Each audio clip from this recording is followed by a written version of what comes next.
such great music for so long and such a dedication, especially going out to Big Mountain and all that great work. We played Revive the Beauty Way and a couple songs from your new CD, Plant Cestars. Um, Yay, what a fun music and beautiful song we played last week. The spoken word about Corbin Harney. And is that is that you, Bear, that is speaking on that, or is that Mark? That's Mark.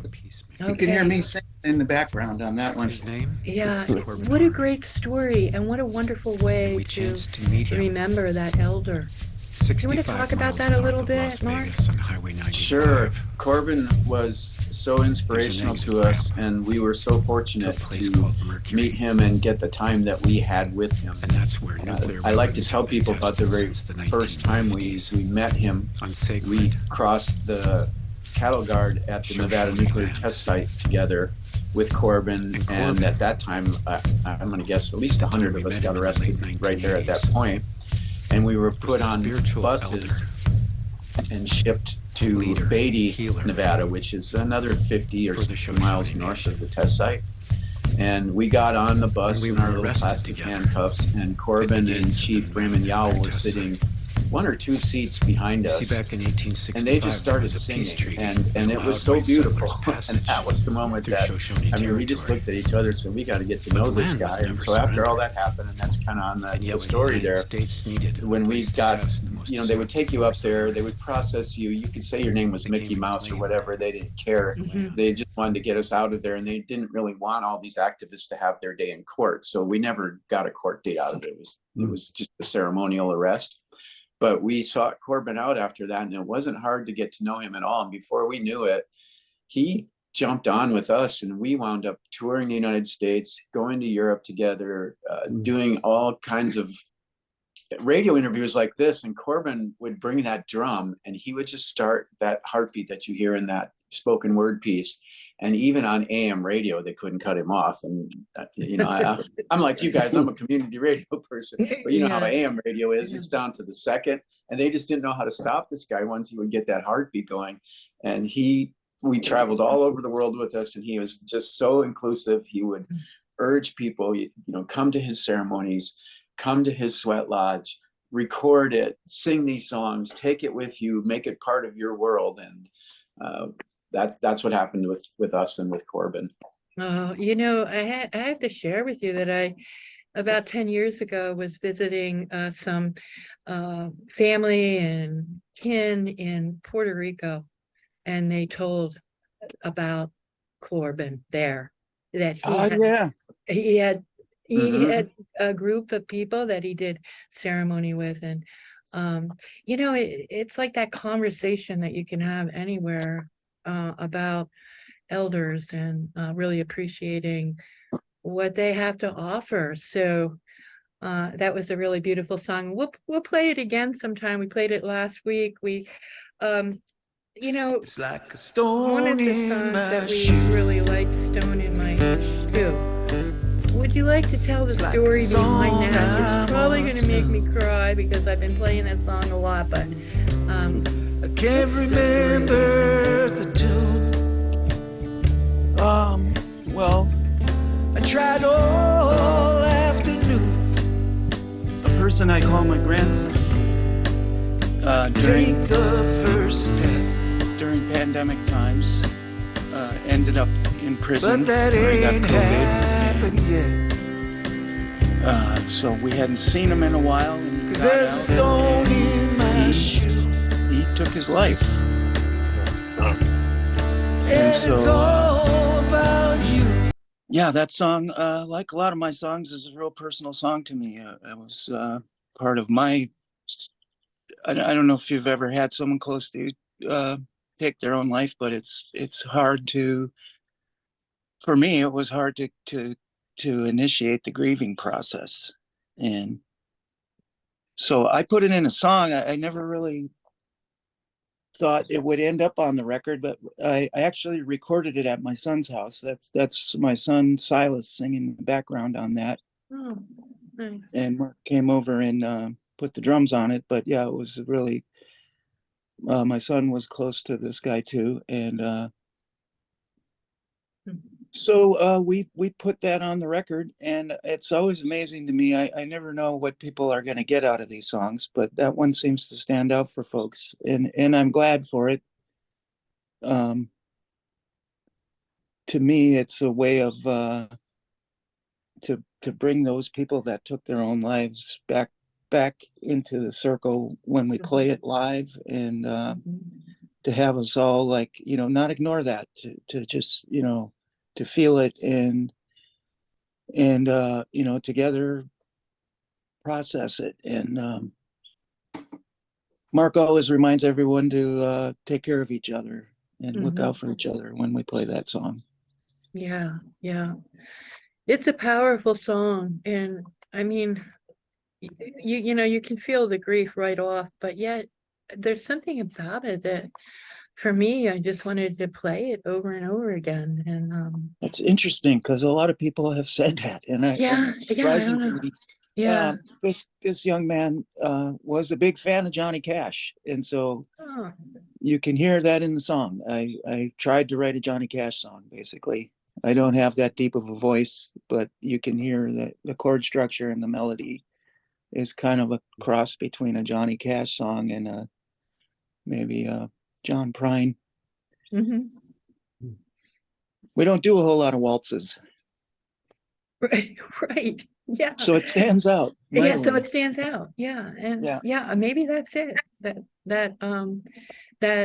That rhythm is timeless in a way, and you can use grandmom and work your way around the room, right, in a waltz. So it's kind of fun. Mark, you're part of Blue Mountain Community Radio, is that it? I am actually one of the founders of Blue Mountain Community Radio, and I'm the president of the board of directors still, and I do a weekly show, so you guys are near and dear to me in that radio community and family that way. Wow. I was so excited to hear from you, and I don't have to tell you, but to all your listeners, what a great thing that you have. And if you have a station, especially as developed as North Country is, that is something worth supporting and being a part of. I don't know if you guys have members or how people support your station, but I can't say enough about the power of community radio. And, we're talking about these last couple songs. You're not going to hear this music or music like it on any commercial station or anything like that, or very, very seldom. And yet on a station like this, you're not only going to hear the music, you get to talk to the artist a little bit or hear from the artist a little bit and realize that there is all kinds of talent in this world that just isn't backed by, that machine that makes those other things happen. And there's a place for that too. But, my heart goes out to everyone who listens, and because I feel like that's a community, the community of people who make these kind of stations happen and the people who listen and support them. Yeah. So I love and appreciate you for that. Oh, thank you, Mark. Thank you. It's really wonderful to hear about your work out there. And today, sharing, co-hosting with me is Rick Hunt. And hey, Rick, and say hello to Carol, and let's see if we can. There's hello. Hey, rocking the tie-dye. Yeah. So we're all here together and produce and host this show, Moccasin Tracks. So we have a lot of fun. Our goal is to always leave smiling. So, we get our happy on here. But, your music for the last couple of weeks, we've been sharing with our listeners, and it's just been so much fun. It really reflects the work that you do, your life path that you're walking. And one of the things that when I first started this show was that we didn't have state recognition for the Abenaki people. It wasn't until 2010 that the state actually recognized Abenaki people here in the state of Vermont.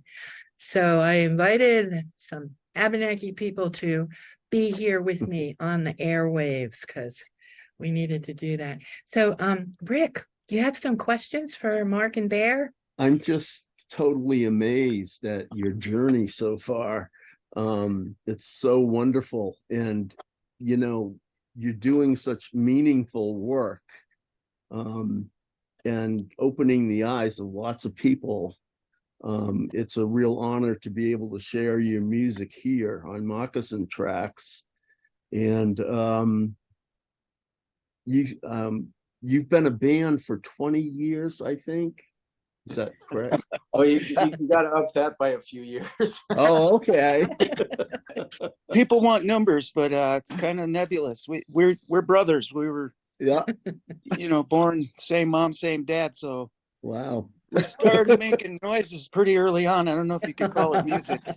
What were some of your musical influences growing up? Can I ask? Wow. Well, we grew up in Wisconsin, which we call the Third Coast, where the 60s didn't hit till the late 70s. And we had paper routes. We were delivering the Milwaukee Sentinel, which is the early morning paper before we went to school. And so we had these little transistor radios with earplugs in them, riding our bikes around through the snow or whatever.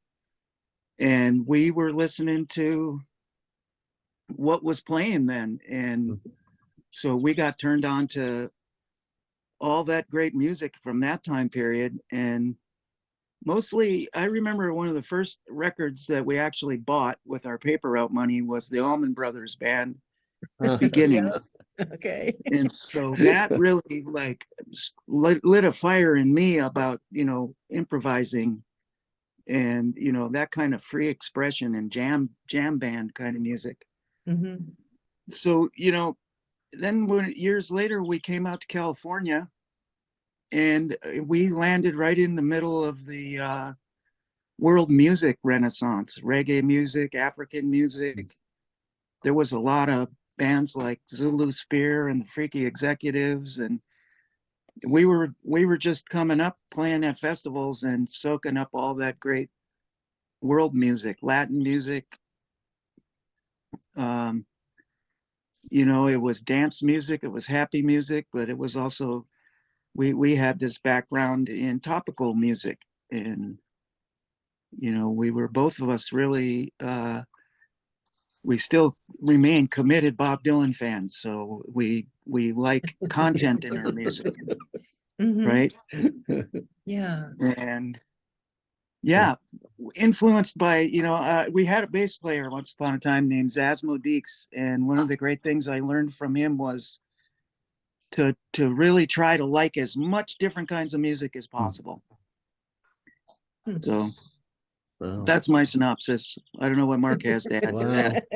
Well, yeah, I would add too that after we did the AM, you know, pop radio thing, FM stations blew up right about the time that we got, you know, bigger stereos, and we were absolutely enthralled with those FM stations that would sometimes play, you know, an entire side of an album or something like that. And that's where we really started to hear this variety of music. And I would also say too, I thought Bruce Cockburn kind of impacted us in a way too, being that kind of singer-songwriter who would actually travel to all these places and involve himself directly in the activism. That really got, I love Bruce's music and listen to him a lot, play him a lot on the show. And the same thing with Dylan and any of the topical songwriters that we've always believed that somehow music was going to be part of saving this world or making this world a better place. And that's what I think, you know, any music that's doing that, which most music does, you know, or maybe other than say Ted Nugent or something. But, you know, we can't really talk about our influence without mentioning Woody Guthrie. We always seem to come back to Woody Guthrie and just like the real basic folk music that really like kind of informs the structure of our music. We do these presentations. Oh, go ahead. Nope, sorry, excuse me.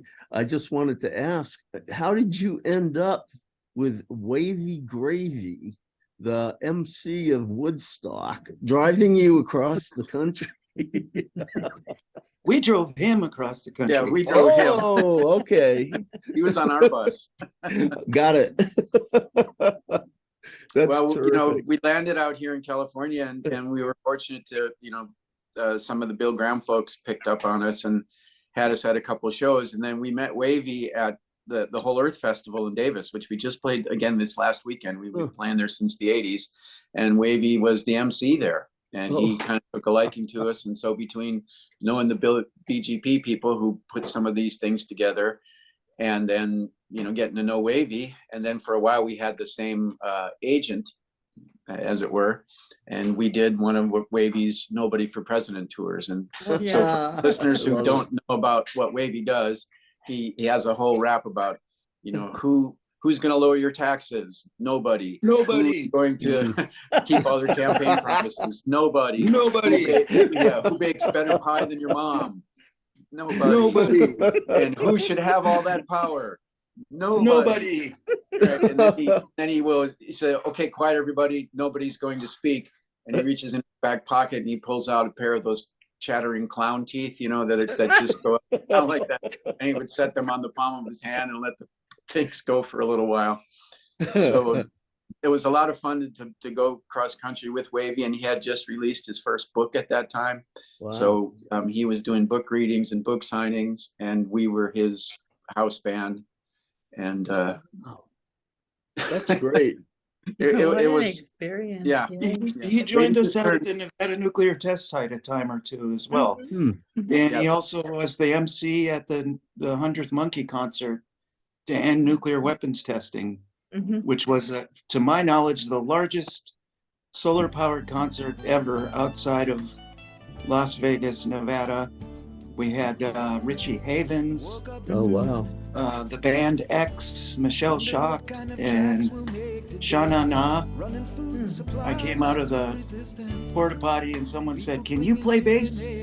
Next thing you know, I was on stage with Shana Na. Clearly not fitting in. But you need to write a biography. Who's got time for that? I don't know. What fun you had, and what great stories you have to share. And you are still touring. We are still touring, and I was just going to mention to you too, we do presentations in schools, and as Bear was mentioning, Woody Guthrie, and one of our things that we do is the Dust Bowl Brothers, and the two of us come in, and it's just not that hard to make us look dusty, and we do a lot of Woody Guthrie songs and tell the story of actual migration of a couple of guys that we sort of made up personas for, but leave home and wind up in California through that Dust Bowl era. And find that the kids are super responsive to that music, that old stuff like that, and anything that gets them involved. And I don't know what it's like out there for you guys, but out here, as soon as money gets tight, the first things that schools cut back on are arts and music. And so then, unfortunately, there's just not that many credentialed teachers in schools doing this right now. And we found that we just love doing it, and it's our chance to influence some kids to get into music, and they can't get enough of it. It's really fun to go into schools, get totally immersed with kids for a day, and then leave, and they can't wait for you to come back. So, kids are great audiences. They're super forgiving, but they love that music. And so back to that whole testament about the power of music and why it's important to keep doing it, even as we don't do what we did when we were in our 20s, but there's a lot of good ways to have musical interaction with your community. Yeah, that's so beautiful. Oh, thank you so much for sharing, your stories here with us today. It's for our listeners, we are talking to the brothers Dyken, Bear, and Mark, who form the band Clan Dyken. We started out the show playing their music, and we'll continue. One of the things that I wanted to emphasize for our listeners is this ability you have on reaching out that you do to the Native American community. And I was wondering if you have anything that you'd like to share as like what works for you in doing that work. I know you're very generous in supporting the food drives and the firewood for the Dene people. Um, can you talk a little bit about how you continue to do that all these years? Okay, well, I'll jump in first, and then Bear can fill in on that. Certainly, especially in times like these, you look around and you think about what Native people have been saying since Europeans ever got here. You know, they were the first quote unquote environmentalists, the first people with climate awareness, the first people to understand that Earth here is alive. I mean, I think our ancestors were probably that way, but by the time people got across the pond, and certainly by the time most of us were born, whatever that wisdom in our family trees, that line is kind of broken for a lot of us of Euro descent. And so to reconnect with that in a way, with the people who still have it here, I don't know, it's always been important to me personally, because I one of the ways that I describe this to people when we do our fundraisers is they have answers to questions that we haven't even thought of how to ask yet. And whatever we can do to help preserve and nurture as it goes forward, that wisdom and all of what they're holding on to for all of us, there's no question about that's good for everyone. And what, you know, people are running into now, you got to be careful about, are you misappropriating, or are you not doing this culturally humbly enough? And I think that's probably what has worked for us, is that we are culturally humble that way. We're not trying to take anything. We don't claim to be anything that we're not.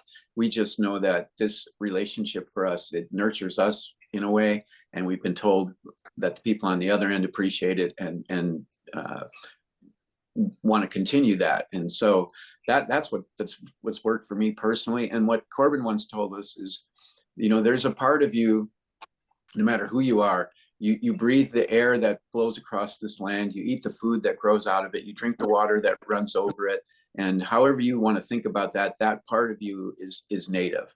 So if that speaks to you and you feel it, and you do that with a good heart and good intention, you're going to be accepted in most Indigenous communities. You're going to be seen as someone who gets it and is an ally. And I think that's what's worked for us. Mm-hmm. Yeah, Bear, I love the song Natural World on your new CD, Plancestors, and that kind of speaks to a lot of what Mark just shared with us. I was wondering if you have any comments about that song. Yeah, that song, the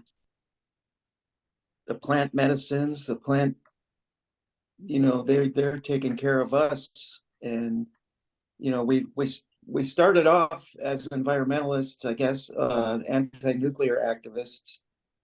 And so we got introduced to that part of, you know, the people that were fighting for the old growth redwood trees in Northern California, and the people that were trying to stop a nuclear waste dump in Southern California. And then, you know, our involvement with the activists at the Nevada nuclear test site in Shoshone land.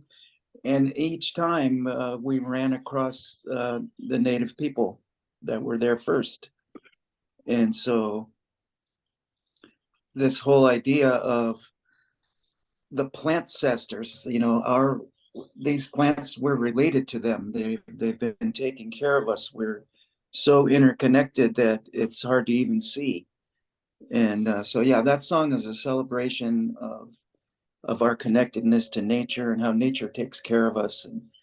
And for me, the jam kind of came out spontaneously, and then the words flowed out of my feelings about, you know, how I responded to the pandemic and the virus and everything. You know, that for me, I believe in nature, and I believe in our place in nature, and that nature is taking care of us, and this amazing thing that we call our immune system, how it's connected to all these plants and these other species of living beings that were around all the time. And then, yeah, my son does the spoken word part, the first spoken word part in that. And so Okay. that is all him. I just sent him a little article on the word plant cesters, which if you look it up, there's a Wikipedia page, and it's not a word I made up. But the person who introduced me to the word is the next spoken word part, is our friend Brandy Mack, who is a powerful woman who's involved in the Black farming community, and she's involved in urban gardens in Detroit, urban gardens in Oakland, urban gardens in Guatemala. She's like almost seemingly everywhere at once. So we were really blessed to have her energy on that recording and that song. Oh, yeah. She does her own spoken word part there. Yeah, it sounds great. I love how that fit into the song. Wow. Right. Beautiful. She brings in mycelium. Yeah. And mycelium, I know. And even in the studio, we all lit up with big smiles when she said, mycelium is coming for you. That's great. Yeah. Yay. Oh, good for you. What are you thinking about, Rick? I'm just taking this all in.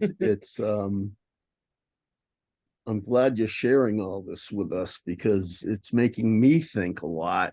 I'm sure it's making our listeners think a lot too. Yeah. Yeah. You make it all seem so easy.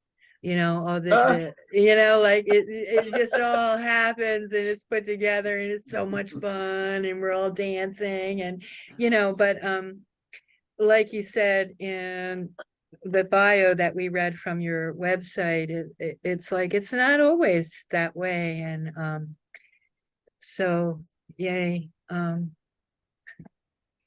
glad that you stuck with it. Here's another little thing I'd like to share with you that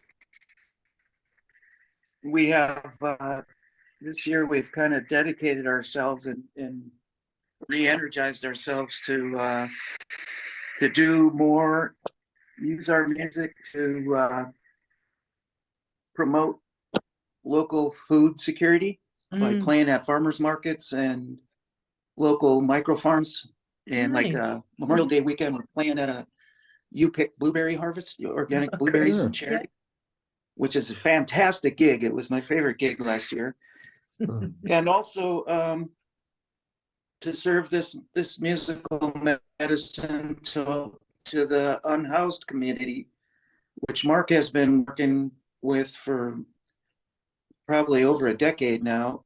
He runs a thing called the Resiliency Village, where they've secured a piece of land, where a place that you can have a garden, and are bringing people off the street. And let's see, I think it was 4 weekends ago, maybe, we played in Sacramento at a place called Camp Resolution.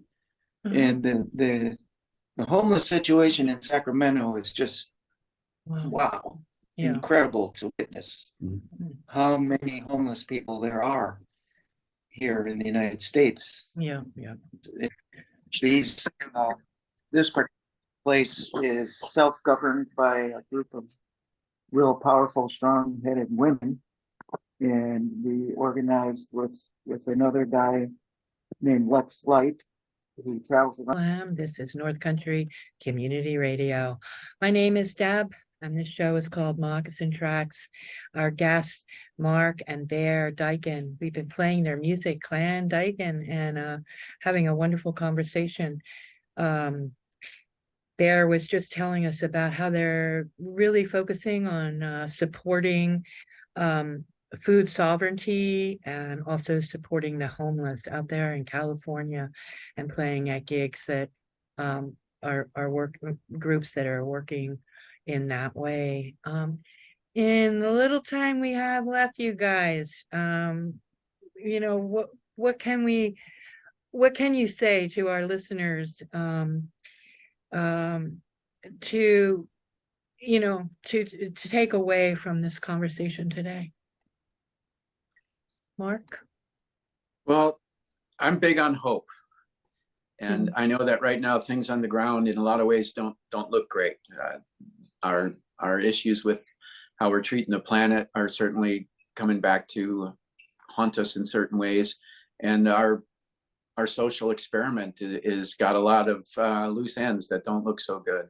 And as Bear mentioned, I'm working with unsheltered people. In fact, I was just writing my monthly editorial for our newsletter, and how this portrayal of people who aren't like you, whether it's because of their skin color or where they came from or their housing status, leads to really bad outcomes for people like Jordan Neely on the subway.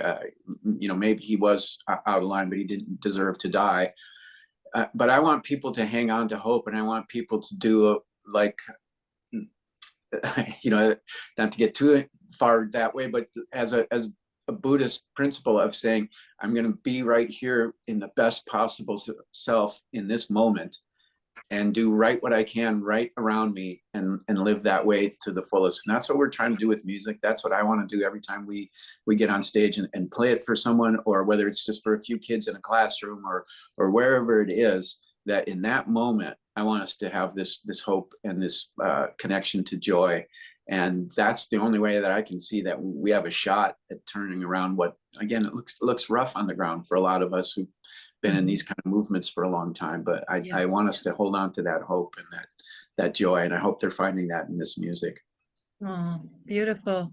Thank you. Bear, would you have some closing comments for our listeners today?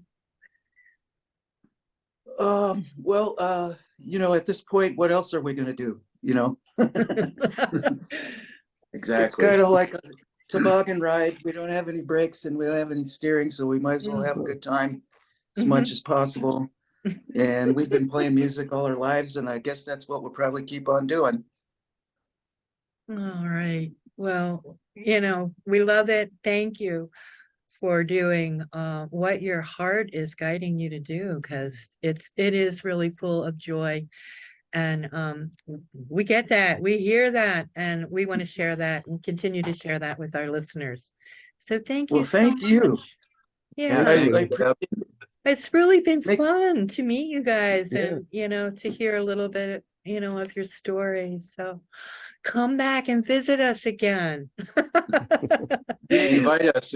If we get real ambitious, we'll do another tour on your side of the planet over there. Wow. That would be great. Yeah, that would be so cool. We played that song, I Wish You the Best. I wish the best. So beautiful. I wish try the to best. Yes. play some more of our music the best. going out. For everybody. I wish the best. Yes. I wish the best. Yeah. I hope you wish the best. Thank you guys. And we'll see you again. Right on. Stay healthy. Stay healthy. I wish the best. Bye now. Bye.